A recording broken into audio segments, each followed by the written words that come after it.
The Best We Could Do by Tai Bui is, in the author's words, a love letter to her parents.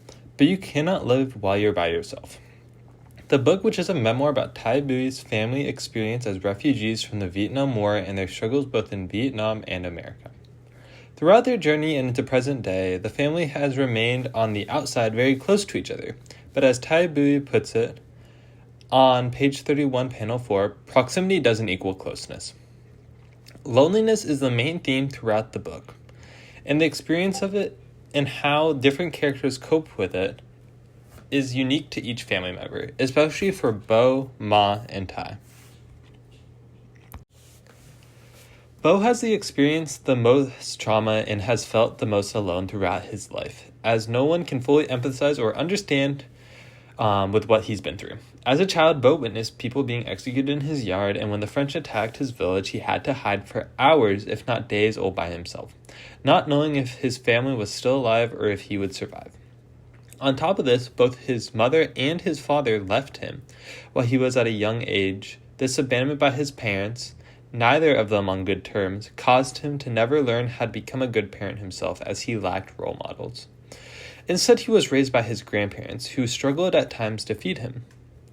Sadly, Bo never knew how to cope with his loneliness. Instead, he would chain smoke and have random outbursts of anger.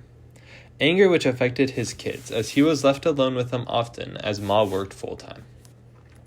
I think one of the main coping methods was to always rely on his flight or fight instincts, because he had to use them so often as a child, that as an adult he uses them without even knowing about them, causing him to lash out at everything and anything, including his own children. Bo never knew how to express his feelings or to cope with loneliness, and ultimately that made it hard, if not impossible, for him to express his love towards Ma or his kids, and causing him to fall into a depression. This depression was most notable when the family was trapped in Vietnam, and Bo believed that there was no way to escape. Making Bo feel even more lonely was that no one could understand what he was going through, not even Ma.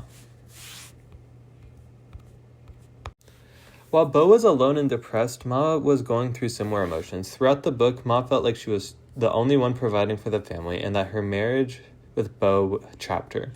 This can be seen on pages 222 and pages 150. These feelings of being trapped in her situation led her to feel alone. She was the one who worked to provide for the family, getting up early and not coming home till very late. Unlike Bo, she did not cope with her loneliness through anger and smoking.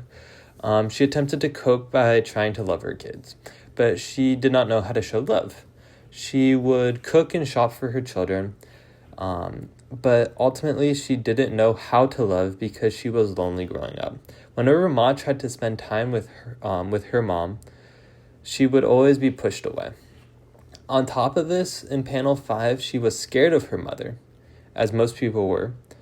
Ma was lonely growing up, lacking a maternal figure in her life. This trauma affected how she would love her own children, as she did not know how to. But Tai wants to learn how to love, and so she wrote this book. Her parents' loneliness and trauma, especially Bo's, had an effect on her. But she tried to overcome her loneliness and her family's through empathy and understanding. By learning more about her parents' life story by writing this book, and through her own life experiences, Tai gained empathy for her parents, helping her understand what they've been through and learning how to love them. The empathy that Tai has learned has broken the chains of loneliness and replaced it with love. But loneliness hasn't just affected Tai's family. It is a universal problem. Sadly, according to U.S. News, 30% of Americans aged 18 to 34 feel lonely every day or for several days a week. I think that if we all have a little more empathy and love in our lives, we can do our part to make the world a more welcoming place for everyone.